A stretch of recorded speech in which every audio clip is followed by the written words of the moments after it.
Hi, I'm Karan Thapar. Over the last few years, I hope you've been watching my program, The Interview on the Wire. During that period, I've interviewed doctors, politicians, businessmen, scientists, authors, and even the occasional Nobel laureate. For me, it's been exciting. I hope it's been enjoyable for you. But these, as you know, are tough times, and if this program is going to remain bold, independent, and sometimes even defiant, then I think we need your support. At the end of the day, it's a truism, but editorial independence is best defended by the viewers. So if you would like this program to remain the way it is, forthright, outspoken, and interesting, then would you consider supporting us? All you have to do is to click on the description at the bottom. But more than anything else, I hope you will continue to watch the interview. Your viewership means an awful lot to me.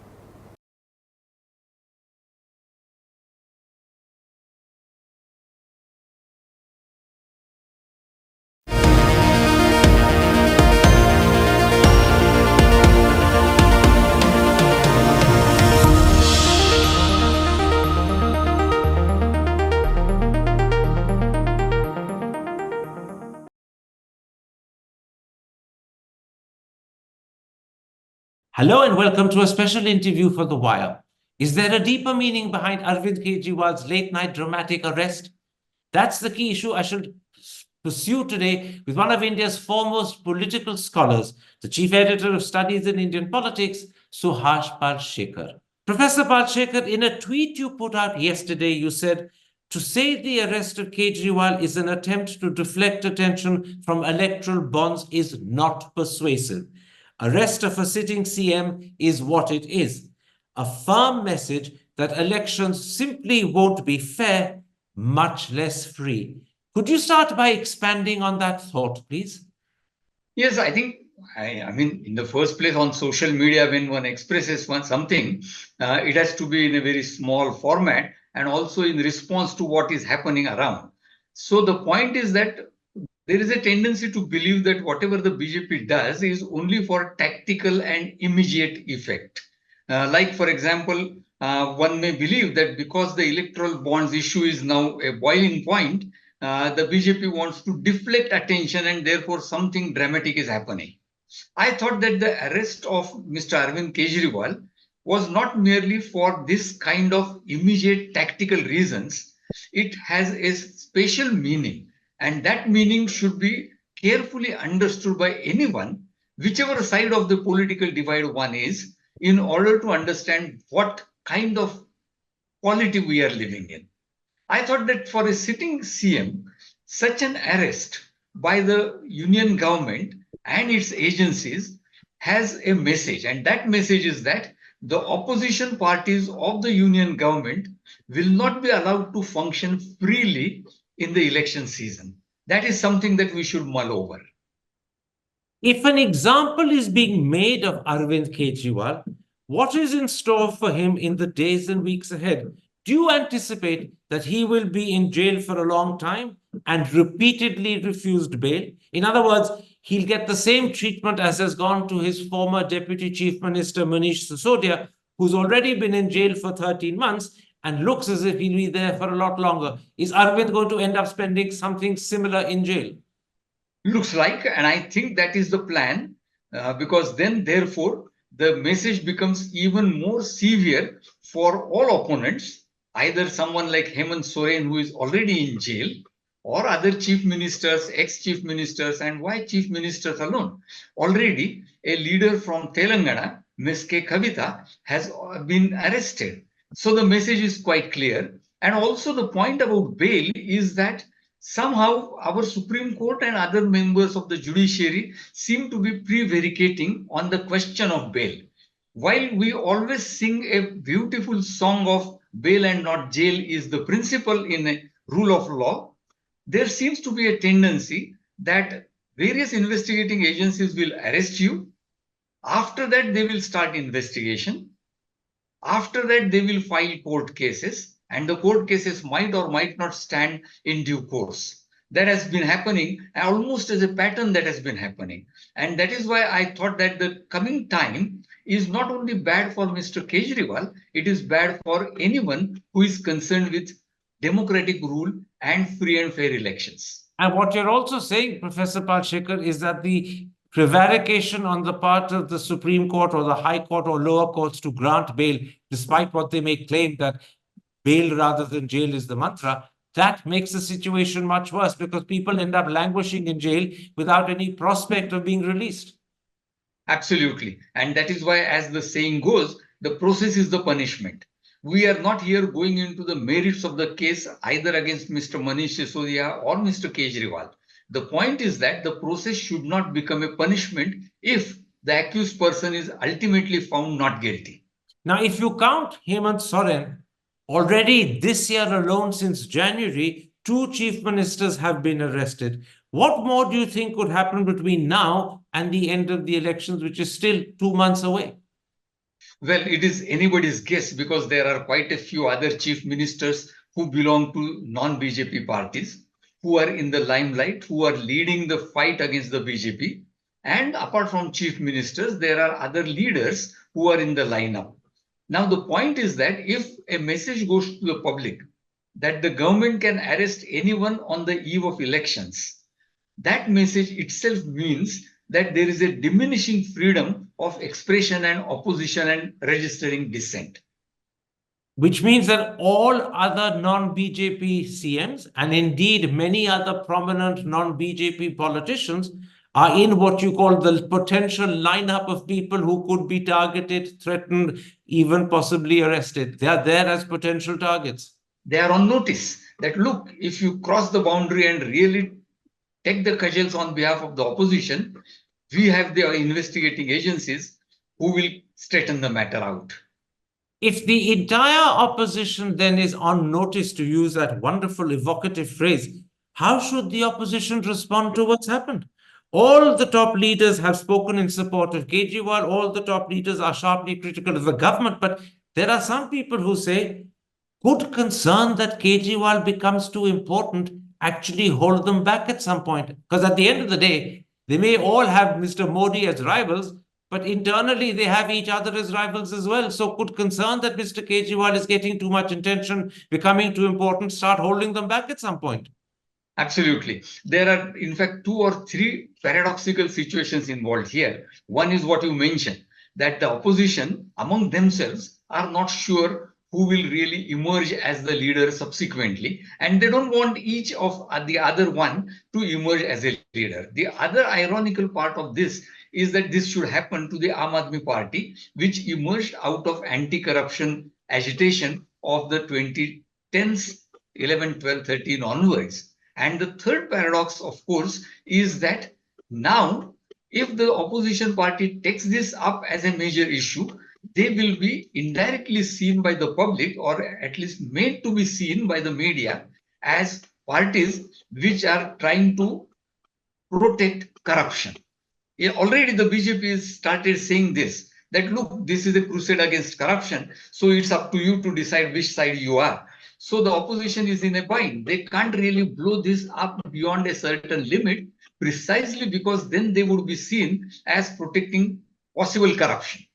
In other words, you're suggesting, Professor Palshikar, that in a sense, regardless of what strategy the opposition adopts, it will effectively have one hand tied behind its back because it cannot control the way the media represents the fight back from the opposition. The media may well adopt, particularly the Godi media, the Modi government line, that here is an opposition defending corruption rather than fighting against it. And that will make the opposition think very carefully about how they fight back. And therefore, they will be fighting back with one hand tied behind their back.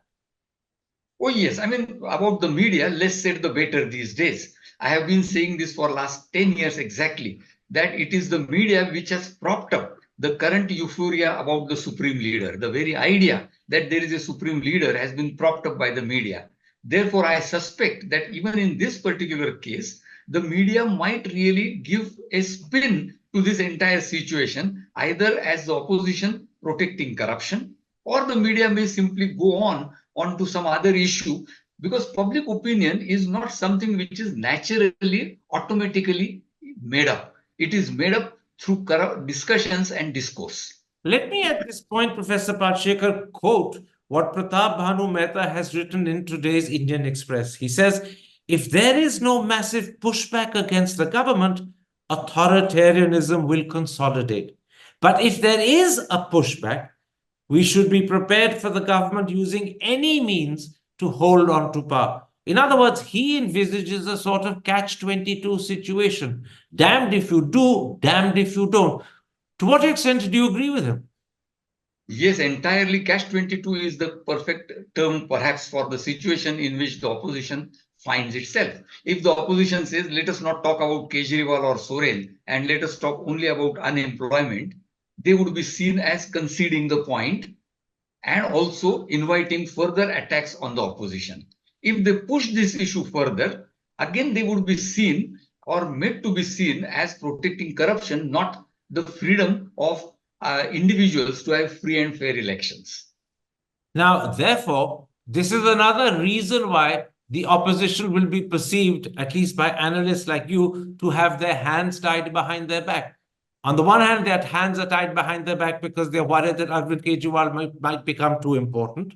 On the other hand, their hands are tied behind their back because they're worried about how the media will misrepresent what they're doing. But the third reason their hand is tied behind their back is because they're worried that an effective pushback might actually provoke greater authoritarianism, greater dictatorial control from the Modi government. The one thing they're fighting against could actually be the response from the government. Yes. In fact, I mean, when democracy is in a dangerous situation or precarious situation as it is in India, it is not probably fair to push the opposition to a corner by comments, commentators, and analysis. But I would say that the opposition has tied itself down in knots over the last 10 years by not realizing what the BJP rule stands for. Now we have come to a cusp where the BJP is in a position to call the shots entirely, and then the opposition cannot complain that our hands are tied down. In other words, the opposition has made its bed and forced itself to lie in it.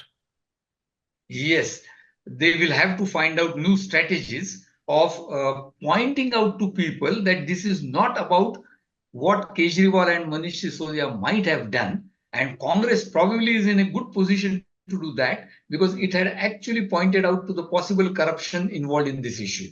It can now say that, yes, we are opposed to corruption, not to high-handedness, not to a misuse of existing procedures and rules. Now, against this background, Palshikar, do you have any sense of how this dramatic late night arrest has been viewed by viewers? Because at the end of the day, what matters for Arvind Kejriwal personally, but what matters for the opposition as a whole collectively, is how the country's electorate views what's happened. Do you have any sense of that, or is it too early to tell? It is too early to tell, but there is again a very interesting twist to this situation that Kejriwal is a popular leader, at least in some circles, even today. With all his flip-flops over time, he continues to be not only a popular chief minister in Delhi, but in adjoining areas as well. And even across the country, there is a small section which looks upon him as having the capacity to take on authoritarian government. Now, the interesting point is that Kejriwal at this point of time is also sitting on that support base, which is enabled by Mr. Narendra Modi. And that is where the problem for Kejriwal lies, that his supporters might not really fight back against his arrest because they are also the supporters of Modi in a large number. In which case, what you're saying is that far from a sympathy factor boosting Arvind Kejriwal's popularity, there's a real danger that the people with whom he is popular might begin to slide into Mr. Modi's camp because they're also supporters of Mr. Modi. They are supporters of both. And what's happened to Kejriwal may encourage them to move to the other side.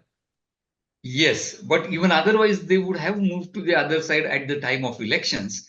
Delhi elections is a different thing. Lok Sabha elections is a different thing for those voters. And therefore, I think what the Aam Aadmi Party and also the other opposition parties need to do is to go beyond the personality of Kejriwal and point out, and therefore they should take, even if the Bharatiya Rashtra Samiti, Bharat Rashtra Samiti is not part of India, they should take up this question of the arrest of Kavita. They should take up this question of arrest of any opposition leader without putting them to trial immediately. You're saying a very important thing, that the opposition as a whole needs to broaden its canvas, not just focus narrowly on Kejriwal, although that's unavoidable. They will have to talk a lot about Kejriwal, but also talk about Hemant Soren, K. Kavita, to talk about the fight against authoritarianism, the fight against dictatorial one-man rule, and ensure, therefore, that the fight against Mr. Modi doesn't become a straight Kejriwal versus Modi fight. Definitely, yes. What about an idea that was floated the night Kejriwal was arrested by Atishi, who in many senses is the effective Deputy Chief Minister of Delhi? She says Kejriwal is not just an individual, he's not just a politician, he's an idea. To what extent would you agree with that? And secondly, if he represents an idea or a concept or a notion, to what extent can that be defeated? And to what extent, like water, does it simply slip out of your hands and flow away? No, I'm not sure I agree with that, because for last 10 years, ever since the rise of Mr. Kejriwal, I have not been very sympathetic to the way he does politics or to the way he poses issues or the way he takes ideological positions. All my point about is an arbitrary arrest without immediate trial is a danger to democracy. And even if I don't agree with the politics of Mr. Kejriwal, and I don't know about the case against him, I would say that he is entitled to fair treatment, A, as an opposition leader, and B, also as an accused. That is my point. But you're also... as this question as whether Kejriwal is an idea, my response to that would be Kejriwal is an image that we created, or some of us created circa 2012. And we thought, hey, here is someone who has the dynamism to fight corruption.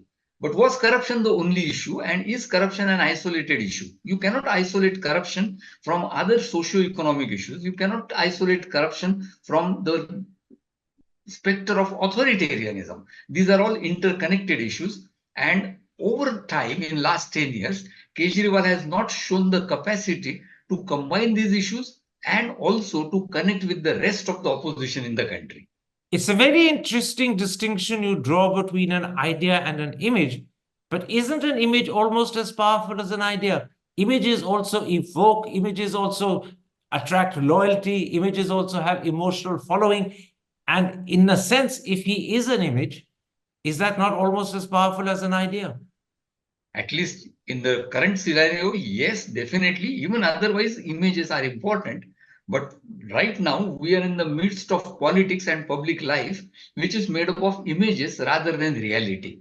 And in this surreal situation, Kejriwal being an image is almost equal to Kejriwal being an idea. But all I can say is that I don't subscribe to that idea. And yet I think this arrest is something dangerous. Tell me this, Professor Palshikar, if Kejriwal is an image, a central part of that image is the fight against corruption. That was how he became famous to begin with, along with Anna Hazare in 2010, 11, 12.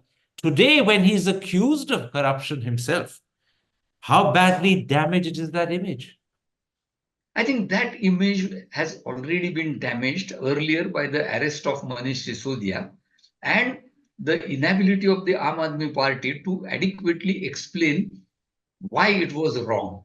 So I think the denting of the image has already taken place. The strength of Mr. Kejriwal comes from the fact that in spite of that denting, he has been able to hold on to his support base, mainly because of the governance structure or the governance model that the Aam Aadmi Party has displayed in Delhi. Let's not go into the details, but people somehow seem to be attracted to the idea that there can be a welfare-oriented government in spite of economic or financial constraints. And that is something which has made the Kejriwal image sustain in spite of the denting that it has taken over time. And now the test is, can he hold on to that constituency still, even when he's in jail, even when that image is dented? Can he hold on to that constituency? Because if he can't, he faces serious problems. Yes, but I suspect that at least in his core constituency of Delhi, he would sustain that image. And that is where the catch lies. He can't now expand beyond Delhi, but in Delhi, at least for the Delhi Assembly or local elections, that image and therefore the role of Aam Aadmi Party would continue to be critical. Now, so far, Professor Palshikar, the Election Commission has had nothing to say about Kejriwal's arrest, even though it's happened well after the Model Code of Conduct was declared and started. Does that say anything about the Commission and its commitment to holding free and fair elections? And I ask that question because your original tweet made clear that the firm message being sent out is that elections won't be fair, much less free. That ought to be a key concern for the Election Commission, and yet the Election Commission has had nothing to say about Kejriwal's arrest. Absolutely. Free and fair elections is, constitutionally speaking, the responsibility of the Election Commission. And therefore, the Election Commission should definitely monitor the way in which various so-called investigative agencies function during election time when the Model Code of Conduct is in operation. I think the Election Commission has failed, not very surprisingly, but the Election Commission should have nudged the government and investigating agencies to make sure that such arrests don't send out a message of vendetta, don't send out a message of suppression of dissent. In other words, the Election Commission not only has failed, but it has failed to live up to its key core duty of ensuring free and fair elections. When sitting chief ministers like Kejriwal, and I'm going to include Hemant Soren, even though he resigned minutes before he actually was arrested. But if people like that are arrested, and in Kejriwal's case, after the Model Code of Conduct came into being, then clearly the silence from the Election Commission is disturbing. It's a sign of failure.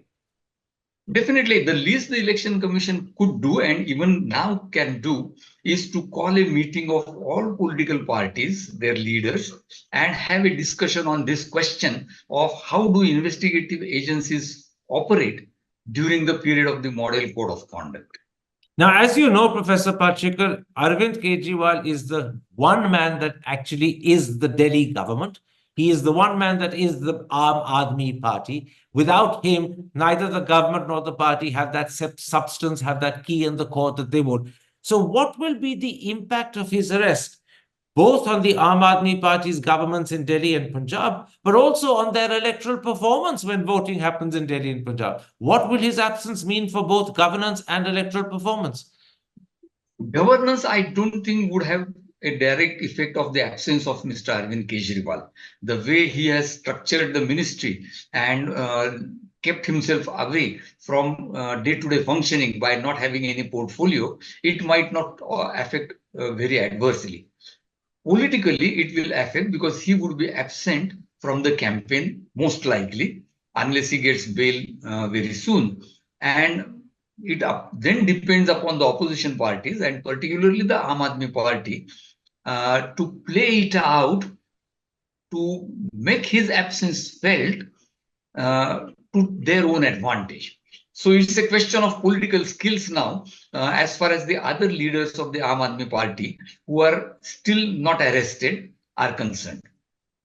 Now, as you know, the eyes of the democratic world in particular, but I would say probably the world as a whole, are focused fairly sharply on India's elections. So far, Western coverage has marveled at the size and scale of the election that's going to happen, and also on the incredible feat of organization that this will involve. What impact will Arvind Kejriwal's arrest have on the way the elections are hereafter viewed? I noticed that Germany has sounded a note of caution. The Financial Times reported the story, but no other Western paper has so far picked up the story. They may do so today, but they didn't do it yesterday. But over the next weeks, what will be the impact on India's image as a democracy internationally after people like Kejriwal, Hemant Soren, K. Kavita have been arrested? Particularly in Arvind Kejriwal's case, he remains a sitting chief minister arrested after the Model Code of Conduct. What will be the impact on India's international image? I think the global north has overall given up on the idea that India is a very vibrant democracy. Over the last 10 years, they know what is happening here. They understand the significance of that, but they don't bother. They don't bother for two reasons. One is the overall lack of enthusiasm about democracy globally, what is globally known as the democratic backsliding. But secondly, generally the global north's approach to democracy has been very casual, even earlier, not only today. I'm not saying this because they don't take interest in India's affairs today. What I'm saying is that their interest in democracy has always been dictated by their political and political economic interests. And currently, therefore, they don't bother about what happens to India's democracy. They would like to continue doing business with India. There has not been even a single indirect example over the last 10 years where some arm twisting has happened in order to nudge the government of India to do certain things properly or appropriately. In other words, you're saying the scales have fallen from the eyes of the Western world as far as India's vibrant democracy is concerned. They know that it is vitiated by increasing authoritarianism, even something at times verging upon dictatorial control. But that said and done, as long as they believe they have India as a bulwark against China strategically, and India as an economic market offering 1.4 billion people or 1.4 billion purchasers, they will continue to do business and ignore the fact that they have major concerns about a democracy. They've learned to live with them. Yes, and in any case, I don't look upon the West as the protector of democracy either globally or even in their own societies. So we will have to worry about India's democracy ourselves, and we will have to pay the price for that ourselves. Finally, Professor Palshikar, I want to move away from the subject of Kejriwal, Modi, democracy in the opposition. Because you're with me, I want to ask one last question, but it's to do not about Kejriwal, but about the election schedule, which is spread over 47 days, with a 6-7 day gap between almost every set of voting days, and 10 days between the second and third voting day. Do you suspect that this schedule is designed to give the government an advantage by making it possible for Mr. Modi to visit as many constituencies as possible before each day of voting? Is that the explanation? I mean, I can't imagine any other explanation. Yes, the Election Commission did say that we need to do this because of the movement of paramilitary forces. But that explanation doesn't cut much ice. Partly because in most of the country now, the law and order situation is not as bad as one would require a very heavy deployment of paramilitary forces. And one can still do that without having such an extended schedule of voting. Imputing motives is always difficult, and therefore we cannot say why this is done. But the effect is quite evident there. The effect simply seems to be that a party which has only one leader who is the star campaigner, a party and leader who says, don't bother about candidates, just vote for Mr. Modi. Imagine that you are voting for Mr. Modi. Such a party will definitely get an advantage because then the leader of that party can move swiftly from one phase to the other to the next areas where the election is taking place. I think this is a very clever ploy, and we need to have a debate on this nationally about how the Election Commission arrives at these dates, what deliberations go on, and what security threats it perceives. Has there been any security audit that the Election Commission can tell us, look, we know that these many spots are troublesome spots, therefore paramilitary forces need to be deployed? Chhattisgarh, though at one time infested by Maoist threats, has 11 seats. And if you have 3 or more than 3 phases in a state like that, it simply means that there is something more than meets the eye. Absolutely. So this, I take it, is another question mark over the head of the Election Commission, another shadow that's been cast over the Election Commission. Yeah, it connects to what we were discussing earlier about free and fair elections. Absolutely. Professor Palshikar, thank you very much for the time you've given me. And in particular, thank you very much for your very perceptive analysis of the situation facing Arvind Kejriwal and the opposition as a whole. Take care. Stay safe. Thank you. My pleasure. Hi, I'm Karan Thapar. Over the last few years, I hope you've been watching my program, The Interview on the Wire.